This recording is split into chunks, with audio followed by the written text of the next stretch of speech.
안녕하세요. 책 읽는 뮤즈입니다. 오늘 소개할 책은 나는 균형 있게 살기로 결심했다.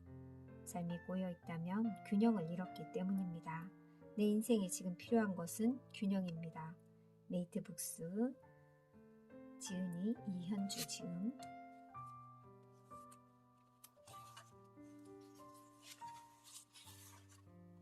지은이의 말, 균형이 우리 삶에 주는 선물.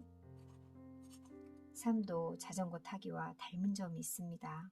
자전거가 쓰러지지 않도록 몸을 조금씩 기울여 균형을 잡아가는 것처럼 삶도 상황에 맞게 중심점을 조금씩 옮겨가며 균형을 유지해야 쓰러지지 않을 수 있습니다. 한 자세를 유지하면 근육통이 오는 것처럼 경직된 마음의 습관도 내 건강을 해칩니다. 적응에 성공하고 건강을 유지하기 위해서는 상황에 맞게 자세를 바꿀 줄 아는 유연함이 필요합니다. 차례 1장 마음이 보내는 알람 균형을 맞출 시간입니다. 2장 삶의 균형이 깨질 때 무슨 일이 벌어질까요? 3장 내 삶의 가치 안에서 균형 찾아가기 4장 균형 맞추기 균형을 찾아가는 중입니다. 1장 마음이 보내는 알람 균형을 맞출 시간입니다. 균형을 유지하는 비결 중에 하나는 마음이 보내는 신호를 알아차리는 것입니다. 정기적인 건강검진을 해서 몸이 보내는 신호를 찾아 큰 병을 예방하는 것처럼 조짐들이 있을 때 그것을 얼마나 잘 알아차리는지가 문제를 크게 만들지 않는 비결입니다. 자꾸 일이 꼬일 때 왜 예전의 방법이 안 통할까요? 무언가 일이 꼬인다면 지금 하고 있는 방식이 환경과 무언가 맞지 않음을 알려주는 것입니다. 효과적이고 성공적이었던 방식이 더 이상 그렇지 않다면 균형의 조정이 필요함을 알려주는 신호입니다. 늘 하던 대로 일이 잘 되어가지 않는다면 환경과야 균형을 점검해 봐야 할 때입니다.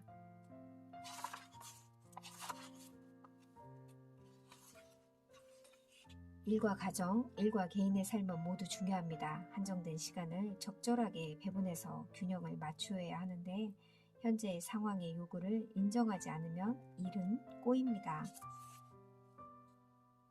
효과적이고 성공적이었던 방식이 더 이상 그렇지 않다면 균형의 조정이 필요함을 알려주는 중요한 신호입니다. 새로운 역할이 생길 때마다 균형은 조정된다. 있는 그대로의 모습에 호감을 느끼는 사람들끼리 보통 친구가 되고 간혹 갈등이 생기더라도 그동안 쌓아온 신뢰와 정으로 이해하면서 풀어갑니다. 새로운 행동 방식이 필요하다. 90년대생과 소통의 어려움에 대해 이야기하며 우리 때는 이렇게 말하는 것이 문제가 되지 않았는데 왜 요즘 젊은 사람들은 까다롭게 구냐고요? 라고들 합니다. 하지만 이전 관계에서 문제가 없었다고 해서 모든 관계에서 적절함을 보장하지는 않습니다. 개인마다 성향이 다르고 살아온 방식이 다르고 관계 방식도 다르기 때문입니다. 일상이 무료하고 지루할 때 나는 잘 살고 있는 걸까요? 내가 과연 제대로 잘 살고 있는 건가 하는 난데없는 의구심이 든다면 균형을 점검해야 할 시기임을 알려주는 신호입니다.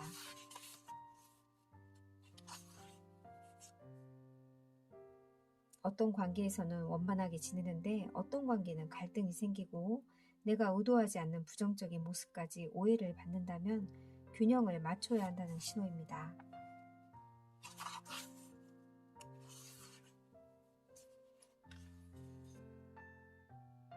불균형의 유혹 생각보다 크다.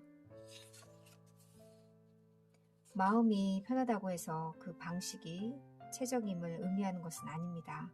익숙함이 주는 편안함을 얻는 대신에 길 위에서 더 많은 시간을 보내야 하고 새로운 길을 배울 기회도 갖지 못했으니 말입니다.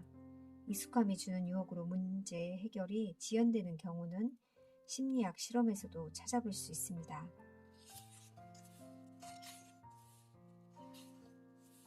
우울, 균형이 깨지면 이전과 동일한 방식의 효과가 예전 같지 않고 긍정적인 결과가 줄어듭니다. 즉 업무에서 성취감이나 주변 사람들과 관계에서 오는 유대감과 친밀감 등 일상에서 만족과 즐거움 등이 줄어듭니다. 우울감이 지속되면 딱히 즐거운 것도 없고 나쁜 것도 없고 의욕과 생기가 없고 세상과 자신에 대해서 부정적이고 비관적으로 바라보게 됩니다.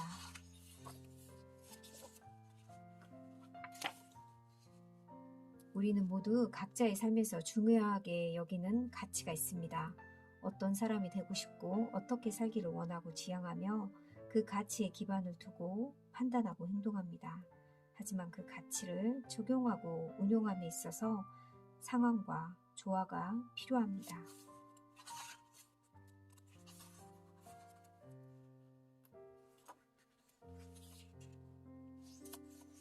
이성과 합리의 가치. 점차 나이를 먹으면서 내가 원하는 것을 항상 가질 수는 없고 감정이 내키는 대로 행동할 수 없다는 것을 배워가고 욕구와 감정을 조절하는 것이 필요하다는 걸 깨닫습니다. 어른이 된다는 것은 어쩌면 내가 원하는 것을 모두 다 가질 수 없다는 것을 알게 되는 것입니다. 진짜 어른이 되면 내 맘대로 마음먹은 대로 되지 않는구나 하는 그런 걸 알게 되는 게 또 어른인 것 같습니다.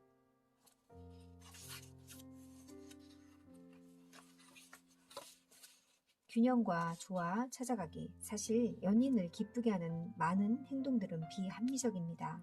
집으로 가는 길에 더 오래 있고 싶어서 돌아가고 곧 시들어버릴 것이 분명한 꽃을 한 다발 가득 선물하고 소문이 과장되었을 것이 뻔한 TV 추천 맛집을 찾아가느라 시간을 씁니다.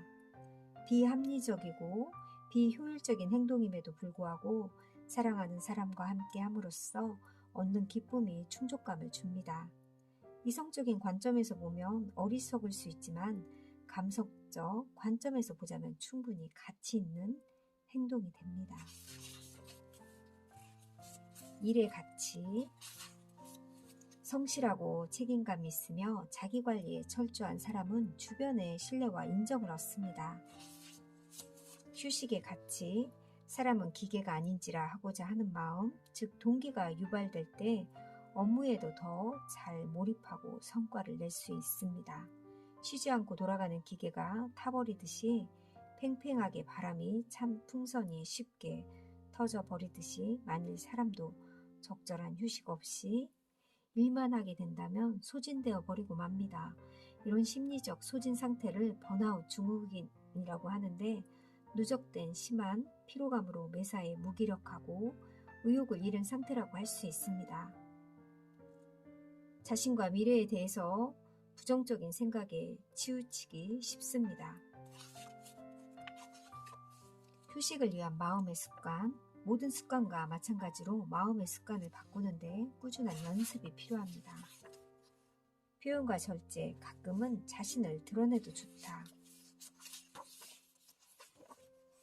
좋은 관계를 유지하기 위해 부정적 감정이 쌓이지 않는 것도 중요하고 그만큼 긍정적 감정의 교류가 오고 가는 것도 중요합니다. 갈등을 무조건 피하는 것보다 솔직하게 그것을 인정하고 서로 이해하려고 하는 과정 자체가 관계에 도움이 됩니다. 계획과 정돈을 중시하는 삶을 예측 가능하도록 꾸려가는 욕구에서 비롯됩니다. 할 일과 상황을 고려해서 미리 계획을 세워놓는다는 것은 다음에 무엇을 할지 정해놓는 것입니다.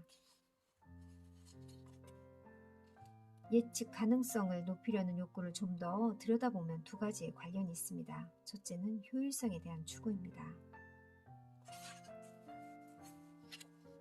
인간관계도 마찬가지입니다. 둘째는 통제력을 유지하려는 마음입니다. 예측력을 높일수록 상황에 대한 통제감은 커집니다. 대표적인 상황은 아마도 육아일 것입니다. 자녀의 나이가 어릴수록 행동은 예측 가능하지 않습니다. 변화가 많은 업무 상황도 마찬가지입니다. 친절의 가치. 친절은 우리가 갖추어야 할 덕목 중에 하나입니다. 친절이란 상대방의 입장을 배려하고 어려움에 관심을 두며 기꺼이 상대방에게 도움이 되는 행동을 베푸는 것입니다. 친절은 항상 좋은가? 친절한 마음과 행동은 바람직하지만 그 마음이 상황에 따라서 역할에 따라서 긍정적으로만 받아들여지는 것은 아닙니다.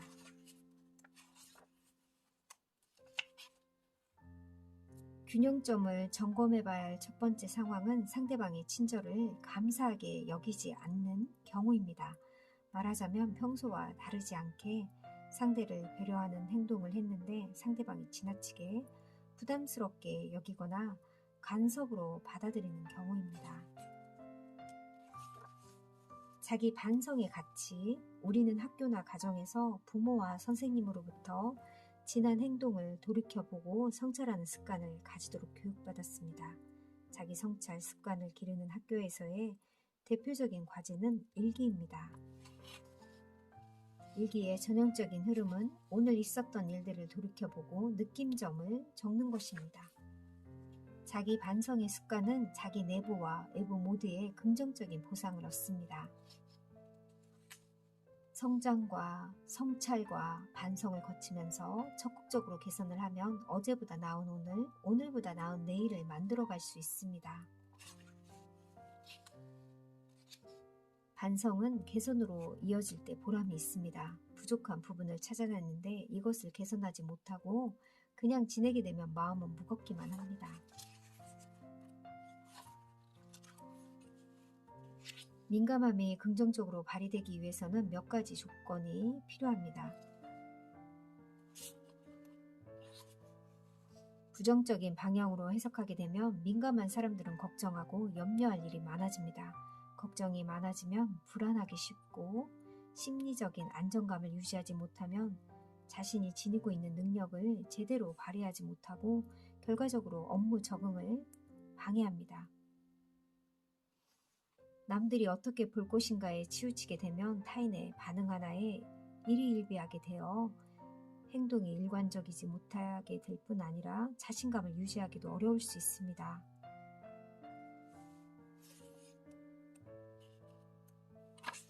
내 감정을 수용해 마음의 알람 감지하기. 균형을 찾아가기 위해서는 우선 마음이 보내는 알람을 감지해야 합니다. 자신의 감정을 수용하는 것이 그 첫걸음입니다. 부적절한 행동은 있지만 부적절한 감정은 없습니다.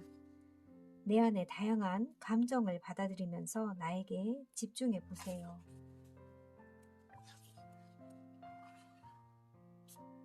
알람을 감지하기 위한 연습. 환경과 나에게 고루 집중하기, 감정을 판단하지 않기, 지나간 감정과 연결하지 않기, 부정적 감정을 외면하지 않기, 감정에 휘둘리지 않기. 삶의 여유를 찾으면 삶의 자세가 유연해지고 삶의 자세가 유연해질수록 내면은 단단해집니다. 20년 경력의 임상심리 전문가가 전하는 일상에서 내 안에 균형을 찾는 방법. 우리 인생도 균형을 잘 이루면서 사는 게 가장 현명한 삶이지 않을까 생각해 봅니다.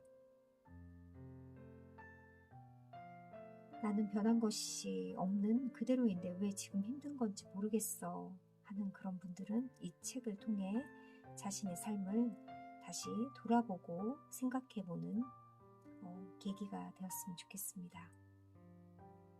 감사합니다.